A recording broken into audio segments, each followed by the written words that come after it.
Hello everyone, it's Devesh. Welcome back to our channel explain. आज से हम स्टार्ट करने जा रहे हैं English fluency 1।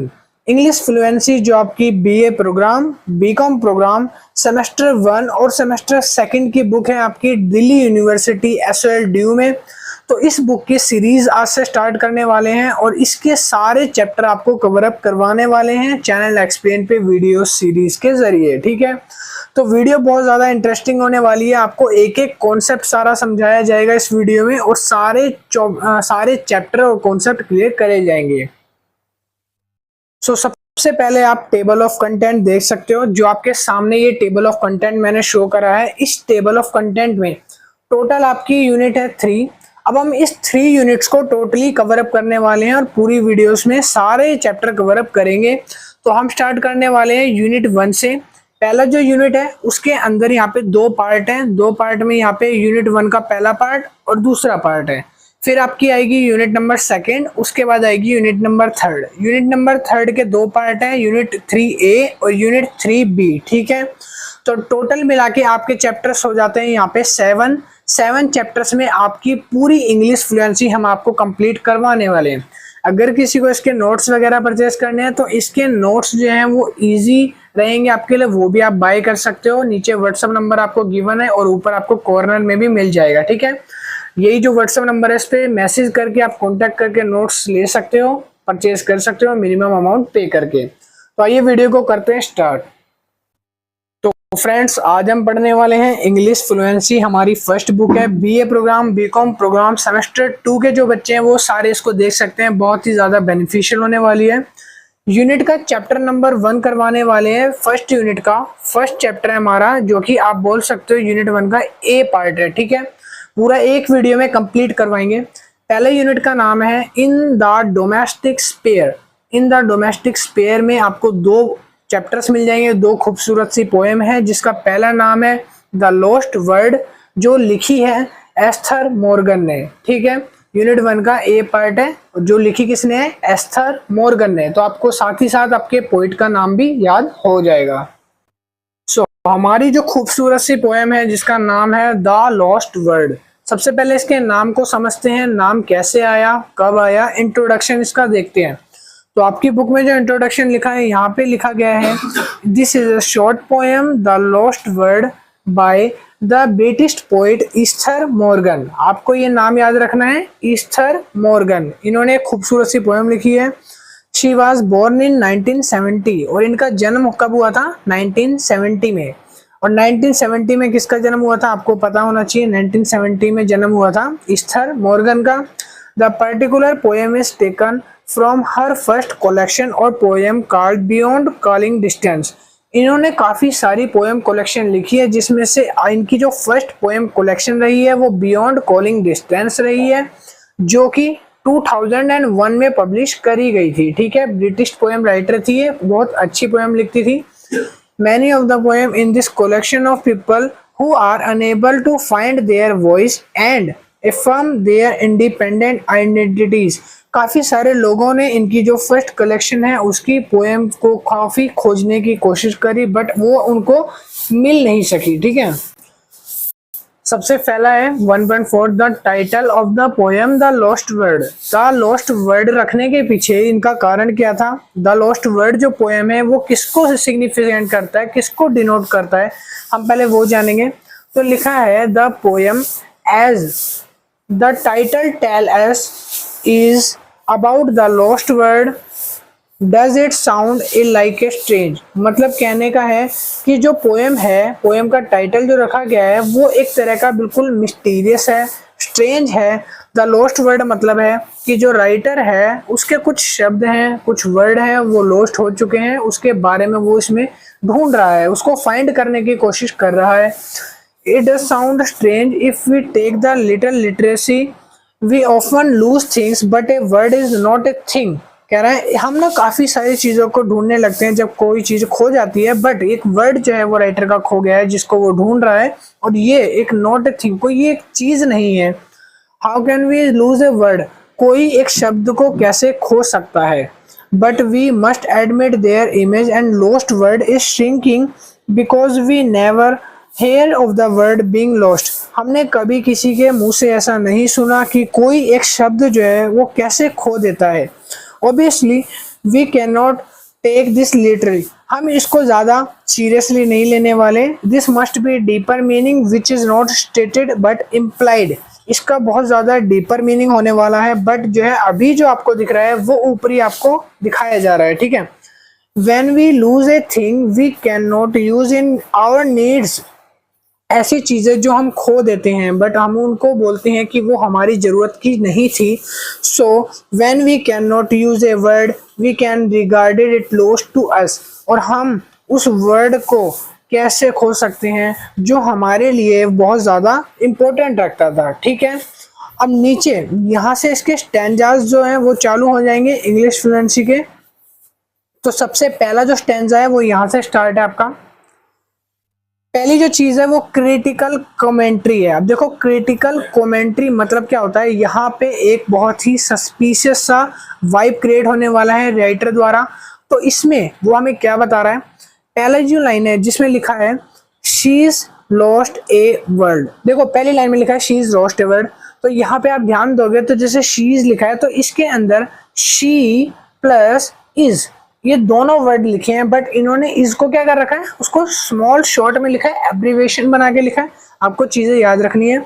She is lost a word कि एक लड़की है या एक लेडीज है या एक औरत है जिसका एक वर्ड खो गया है, and search for it everywhere, और वो जो वर्ड है वो हर जगह उसको ढूंढ रही है, ठीक है। तो आगे अब हम इसको जरा डिस्क्राइब भी करेंगे। Behind the sofa at the back, कहने का मतलब है जो सोफा है सोफा के पीछे भी उसने ढूंढा, behind the sofa, at the back और उसके पीछे उसके नीचे जो होता है ना बैक, सोफा को उठाते हैं तो उस जगह भी उसने ढूंढा। Of dusty cupboards and drawers, उसने डस्टी वर्ड का यूज किया है, डस्टी कपबोर्ड्स एंड ड्रॉर्स। आपको याद होगा जब आपके घर में कोई चीजें रखी रहती हैं, कोई चीजें ढूंढनी होती हैं, तो डस्टी जो होते हैं कपबोर्ड्स होते हैं, ड्रॉर्स होती हैं, उन पर थोड़ी बहुत धूलें जम जाती हैं। ऐसे ही राइटर के घर में हुआ। अब जब वो वर्ड्स को ढूंढने निकला तो वहां पर उसको धूल मिट्टी दिख रही है, बट उसको वो वर्ड नहीं मिल रहा। She picks through the rubbish sacks, और उसने रबिश सैक्स का मतलब होता है बोरियां, बोरियां होते हैं ना कट्टे जिसमें सामान डालते हैं, वो ब्राउन ब्राउन से बोरियां होती है जिसमें खेतों में मूली वगैरह धान वगैरह डालते हैं, तो उनको कहते हैं बोरिया। तो उन बोरियों के अंदर भी उसने ढूंढा, औरत ने, महिला ने, मगर राइटर को वो वर्ड कहीं भी फाइंड नहीं हुआ। अब इसको वो डीपली एक्सप्लेन करके बताता है, कहता है in the stanza first the poem find a the poem we find a women searching for a word she has lost. एक औरत है फर्स्ट स्टैंजा में जिसका एक वर्ड खो गया है और उसको बहुत ढूंढने की कोशिश करती है, and she is searching for it in place when are hide from view and places where we keep our rubbish, और वो एक जगह से दूसरी जगह, वो हर जगह जहां तक कि वो कूड़े कचरे में भी फाइंड करती है, बट वो उसको नहीं मिल रहा। बट इज नॉट, देखो यहाँ पे इन्होंने फिर एक एब्रीविएशन का यूज किया है, इसको बोलते हैं is not. It is unusual to look for a word is place where we find things. वो कहते हैं कि हमें चीजों को ढूंढना चाहिए, हम वर्ड्स को क्यों ढूंढते हैं जो कि अनयूजुअल्स होते हैं। The hidden place mentioned here is place which do not require our attention on day by day basis। कह रहा है हम काफ़ी सारी चीज़ों को रख के भूल जाते हैं जिसकी हमें बहुत ज़रूरत होती है, बट हम उन चीज़ों पे अटेंशन कभी नहीं देते, तो इसलिए हम उनको भूल जाते हैं, वो कहीं गुम हो जाते हैं। और rather places we tend to ignore in our daily lives, places which are difficult to search। The poet that seems to suggest that the woman had lost his word in the word of her domesticity। कहता है जो women है उसने जो अपना word lost करा है वो इस पूरे संसार में कहीं ना कहीं खो गया होगा, अब उसको ढूंढना ही कैसे है। This domestic word is not just a physical word, यहाँ पे जो एक वर्ड यूज किया गया है डोमेस्टिसिटी, इसका मतलब किसी पारंपरिक संसार या फिजिकल दुनिया के अस्तित्व से नहीं है। It is also a mental word. Domestic का ना वर्ड जो है रखा गया है, नाम रखा गया है, तो इस डोमेस्टिक का मतलब है एक mental word.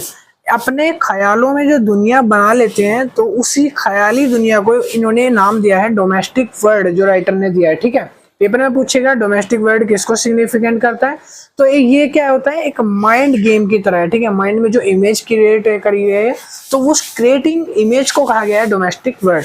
The women is so preoccupied in the word and the fails to remember word which is currently certainly an important word। कहती है वो जो वर्ड था उसके लिए बहुत ज्यादा इंपॉर्टेंट था, बट उसके दिमाग से वो एकदम स्लिप हो गया, उसका माइंड इतना ऑक्यूपाइड हो गया था बाकी चीजों में कि उसके दिमाग से वो वर्ड लॉस्ट हो जाता है।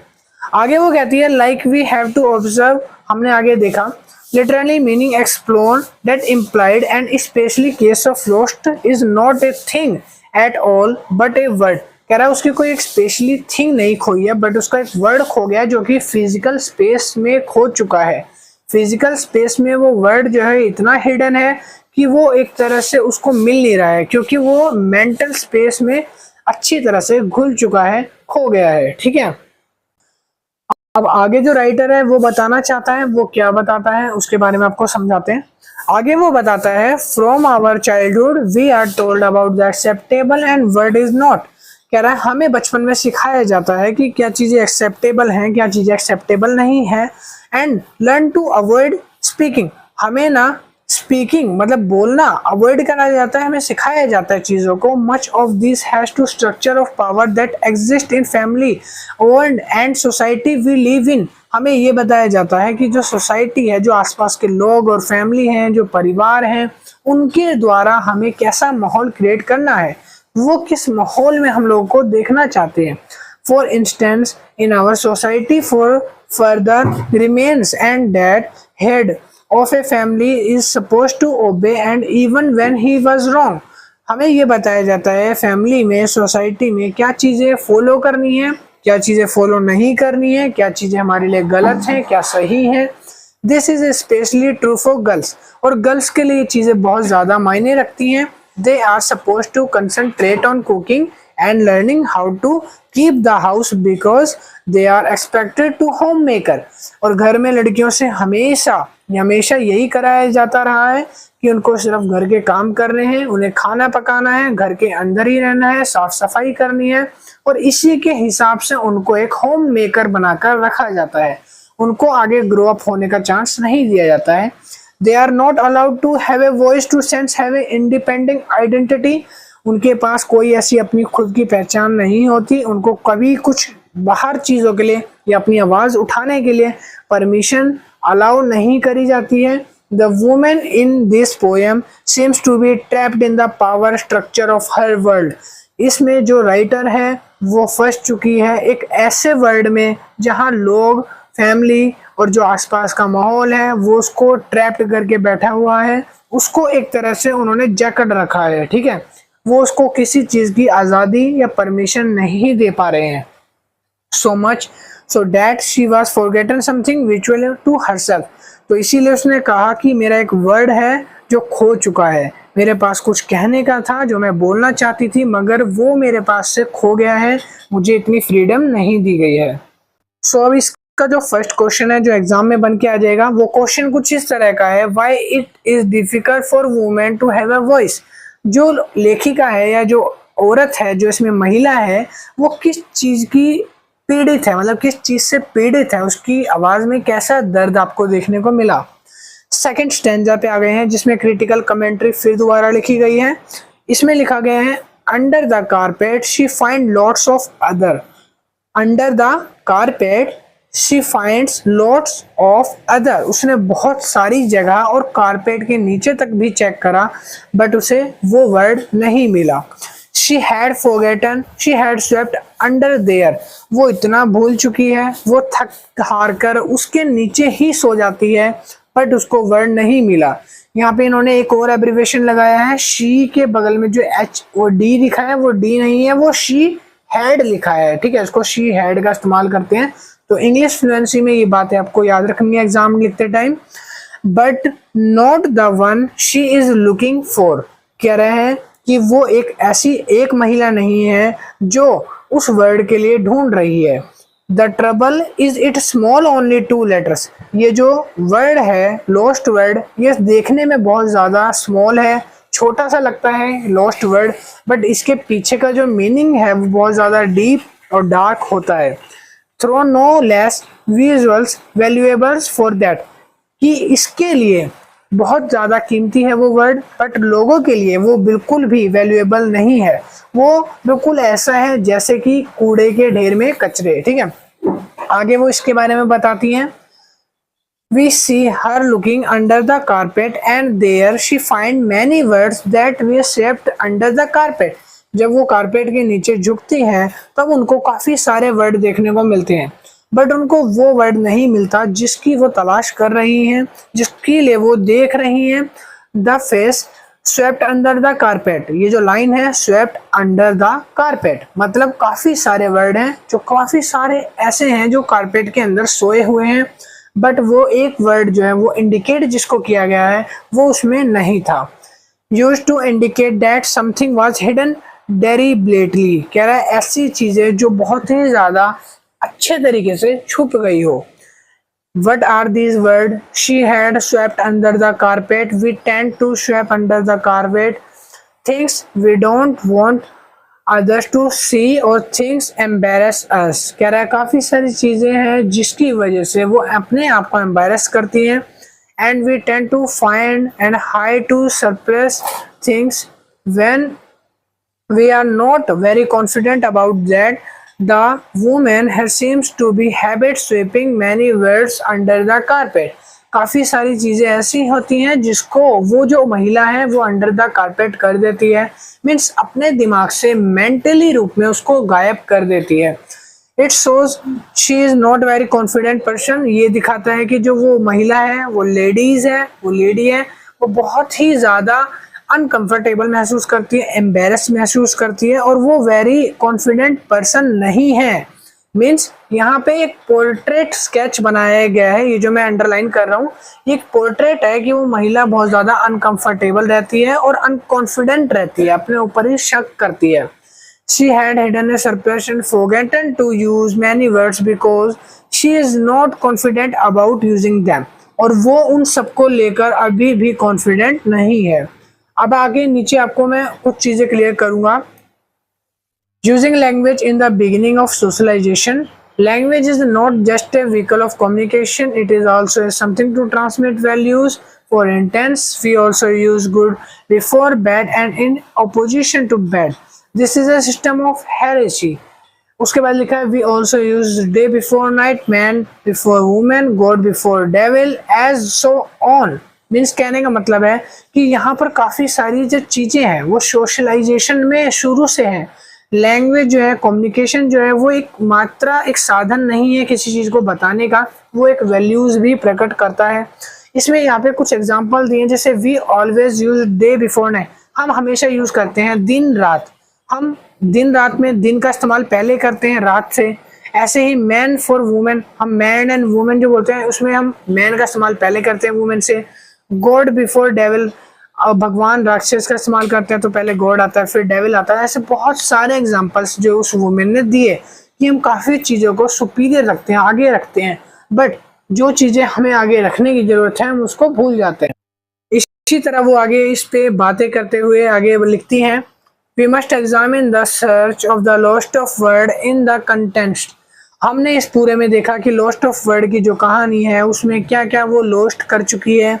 There are some words give us a sense independent identity, yes और नो। काफ़ी सारे वर्ड ऐसे होते हैं जो हमें अपने आप आत्मनिर्भर बनाने की कोशिश कराते हैं, ये बात सही है या नहीं।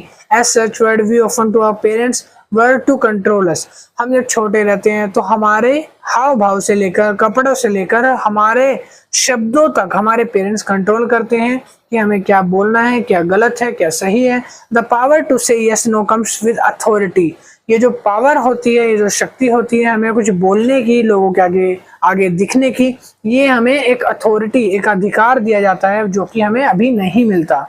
It seems she of the poem in the woman without much authority she needs swept word under a carpet। उसका कहने का मतलब है कि उस ऐसी लेडी कहा गया है उसको, वो अपने आप को एक ऐसी लेडी मानती है कि उसके पास बिल्कुल भी पावर नहीं है और जो भी उसके वर्ड है वो अंडर द कारपेट रखती है, मीन्स अपनी जुबान के नीचे रखती है दबा के, मगर वो किसी के आगे उनको बोलती नहीं है। It is also quite possible it does have to authority because she is women.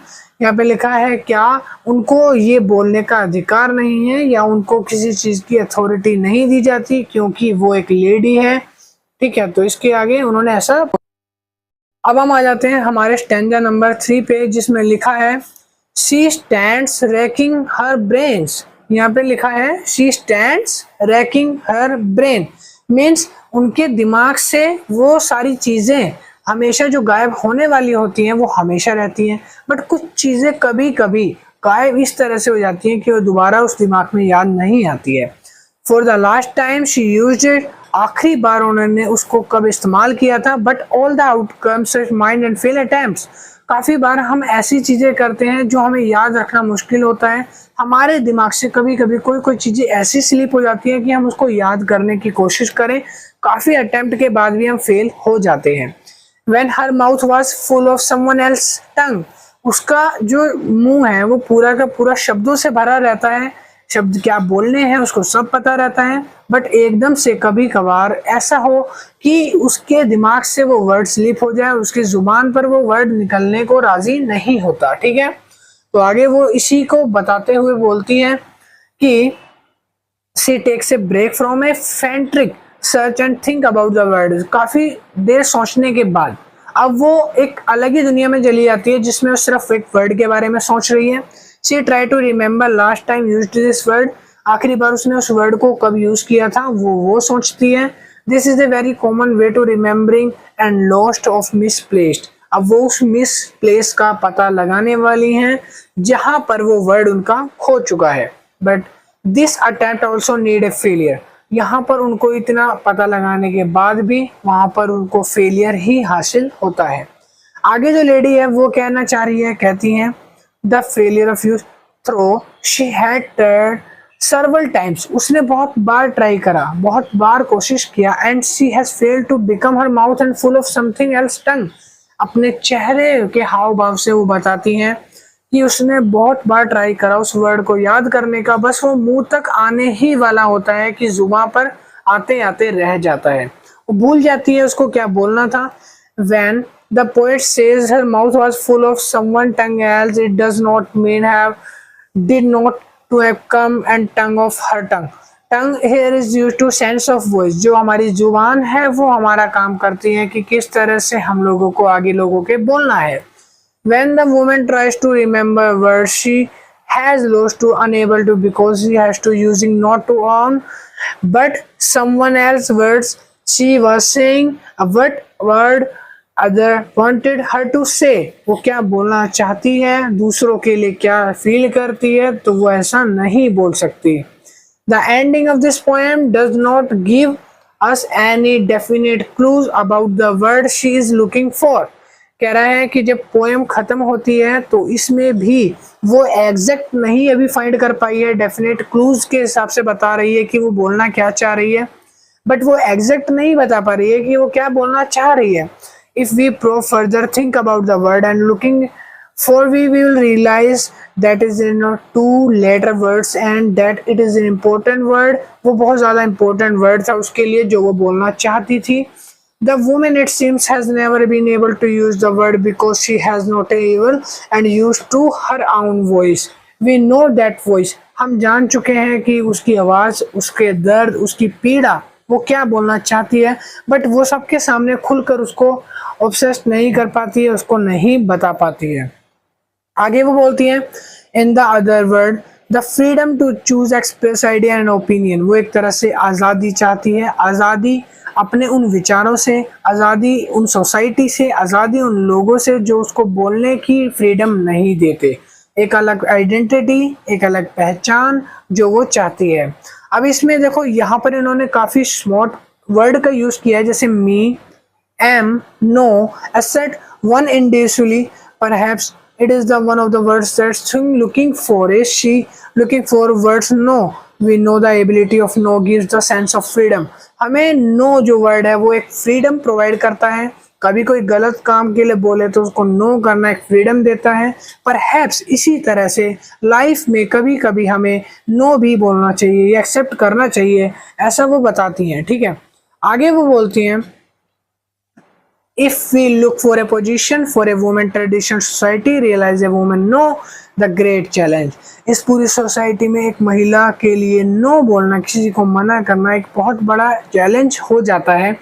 and they often fail to say no because they are taught to obey and asked to them to do। वो लोग जो महिला को हर काम को बोलते हैं कि तुम ये नहीं कर सकती, तुम ये इसके लायक नहीं हो, तो उनको कैसे समझाया जाए, मना कैसे करा जाए। Perhaps the woman have here to looking for a word no and it's regained her voice but it attempt to end in failure once again because when we lose our words we have nothing more to say। उसके पास बोलने के लिए कुछ नहीं बचा है अब। This is the poem। Thus the poem ends and abstract not to suggest that the adopt of a tongue to others and skip her voice। It is very difficult to break free and find one's tongue। इसलिए इन्होंने कहा है कि जो लोग हैं वो अभी अपने आप को इतनी ज़्यादा छूट नहीं दे पाते हैं कि दूसरों के आगे कॉन्फिडेंटली बोल सके जैसे उस लेडी के साथ हो रहा है। So we end up having very little to say that the only opinion that was open is silence। उसका कहने का मतलब है कि उसकी खामोशी के पीछे का राज यही सब है। अब वो आगे बताती हैं। अब नीचे यहाँ पे लेट अस सम अप दे रखा है। लेट अस सम अप में अब मैं आपको थोड़ा सा समराइज करवाऊंगा ताकि आपके माइंड में चीजें अच्छे से क्लियर हो सके। देखो यहाँ पे सबसे पहले तो जो टाइटल रखा गया है, द पोयम जो रखी गई है उसका टाइटल है द लॉस्ट वर्ड। इसमें इनडायरेक्टली लेडीज ने बता दिया है कि वो क्या इनडायरेक्टली फाइंड कर रही है, क्या खो चुका है और वो खो के क्या बैठी है। उसमें अगर मैं बात करूँ तो इसका एक डीपर मीनिंग है बहुत ज़्यादा जो इस वीडियो में हमें देखने को मिला। शी इज ए पोएम है searching a very important word, जो कि वो लॉस्ट कर चुकी है। अब यहाँ पर जो लॉस्ट वर्ड है वो एक नरेट करता है, वो इंडिकेट करता है किसी कॉन्फिडेंट वुमेन को। ऐसी वुमेन जो कॉन्फिडेंट है, अपनी बातों को दूसरों तक रख सकती है, अफ्रेड नहीं है, किसी से डरी नहीं है और उसको हर चीज़ बोलने की अथॉरिटी दी जाती है। ठीक है, उसके बाद यहाँ पर इन्होंने इसी तरह से बताया। अब लैंग्वेज की अगर मैं बात करूँ, language is not value neutral, it instils values a childhood and these values are acceptable by society at large. ये सोसाइटी के ऊपर एक छोटा सा टोंट है कह सकते हो, उसके ऊपर जो कसा गया है कहानी में पोएम के माध्यम से। We grow up following the values and very difficult either to break question and value of system। ये सिस्टम के अकॉर्डिंग उन्होंने बताया है। यहाँ पर जो वुमेन है, वुमेन ने और भी काफ़ी चीज़ें हैं, जैसे women have occupied positions of society a long time and become difficulty to break free. उनको ऐसा लगता है कि उनको एक जंजीरों में बांधा गया है। काफ़ी चीज़ें हैं जो वो करना चाहती हैं बट उनको उस चीज़ की फ्रीडम ये सोसाइटी फैमिली नहीं देती है, ऐसा उन्होंने कहा। बट वो क्या करती हैं, वो उसको बार बार ट्राई करती हैं, अटेम्प्ट करती हैं, बट वो हर अटेम्प्ट में फेल हो जाती हैं।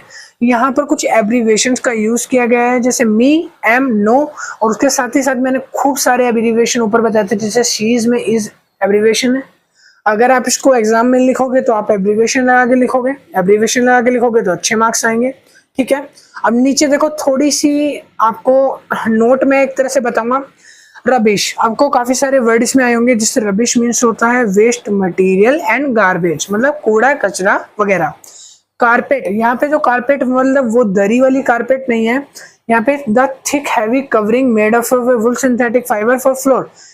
यहाँ पे इन्होंने ना एक इनडायरेक्टली वे में वैसे कारपेट को वही बताया है, बट वो कारपेट इसलिए बताया है कि साफ साफ लोगों को समझ ना आ सके। ठीक है, कहने का मतलब है कि वो इनडायरेक्टली उस कारपेट का नाम ले रही है जो जमीन पे बिछाई जाती है, बट वो कारपेट एक्चुअल में नहीं है, वो कारपेट एक जुबान को कहा गया है। वैल्यूएबल में बात करेंगे तो एक थिंग्स ऑफ ग्रेट वर्थ, जिसकी बहुत अच्छी कीमत हो। रैकिंग मतलब टू थिंक वेरी हार्ड, कोई एकदम ऐसी चीज सोचना जो बहुत ज्यादा अद्भुत है, प्रीशियस है, रेयर है। उसके बाद आता है कॉन्फाइंस, मतलब in closer to keep someone within boundaries, लोगों को एक लिमिट तय कर देना कि उस लिमिट में आप रहोगे, उसको कहते हैं कॉन्फाइंस। एब्स्ट्रैक्ट सडन एंड अनएक्सपेक्टेड, जो कि बिना सोचे समझे हो जाता है ना, वो अनएक्सपेक्टेड, उसको बोलते हैं एब्सक्रिप्ट। सब्सर्वेंट इसको बोलते हैं इन्फीरियर, मीन्स ज्यादा रेयर नहीं होता, कम भाव देने वाली चीजें। सेकेंडरी पोजीशन ऑब्जेक्टिव, जिसको नॉर्मली बोलते हैं, जैसे सेकेंडली, फर्स्टली क्या होता है जिसको हम प्रायोरिटी देते हैं, सेकेंडली जिसको हम ज्यादा प्रायोरिटी नहीं देते, ठीक है। तो ये इसके कुछ ग्लोसरी थी, मतलब आपके कुछ एब्रीविएशंस, एग्जाम में आप यूज करोगे आपके अच्छे मार्क्स आ जाएंगे इसके साथ। नीचे 2-3 और हैं, मैं यहाँ पे दे रखा है। Marginal means minor and not important, ज्यादा इंपॉर्टेंट नहीं होता। विक्टल मतलब होता है एब्सोल्युटली नेसेसरी, जो बहुत ज्यादा जरूरी होता है। Frantic means hurried and anxious and often disorganised, मतलब अच्छी तरह से मेंटेन नहीं करा हुआ। एनॉक्सिक, ह्यूरिड मतलब चिढ़ा हुआ, थोड़ा अजीब सा दिखने वाला, उसको बोलते हैं फ्रेस्टिक, ठीक है। अब नीचे द की पॉइंट है अपनी प्रोग्रेस चेक करने के लिए। सो फ्रेंड्स, आपका यहाँ पे चैप्टर 1 जो है वो पूरा कंप्लीट हो गया है। चैप्टर 1 यूनिट 1 का पार्ट ए जो था लोस्ट वर्ड, वो कंप्लीट हो गई पोएम आपकी। आई होप वीडियो हेल्पफुल लगा हो जरा से भी, तो वीडियो को फ्रेंड्स तक जरूर शेयर करना। किसी का कोई डाउट आप नीचे कमेंट में ड्रॉप कर देना। और अगर किसी को भी नोट्स परचेज करने हैं तो नोट्स के लिए कॉन्टैक्ट नंबर दिया हुआ है साइड में ऊपर, और आपको डिस्क्रिप्शन में मिल जाएगा, आप कॉन्टैक्ट करके नोट्स ले सकते हो। नोट्स अवेलेबल होंगे, हैंड राइटिंग में नहीं होंगे, कंप्यूटर प्रिंट में होंगे अच्छे, आप उसको इजीली पढ़ के पास हो सकते हो। मैं मिलूंगा नेक्स्ट वीडियो में। वीडियो को लाइक करना, और नेक्स्ट वीडियो की प्लेलिस्ट सारी डिस्क्रिप्शन में डल जाएगी, वहां से आप सारी प्लेलिस्ट चेक कर सकते हो। अभी के लिए इतना ही। Thank you and love you all.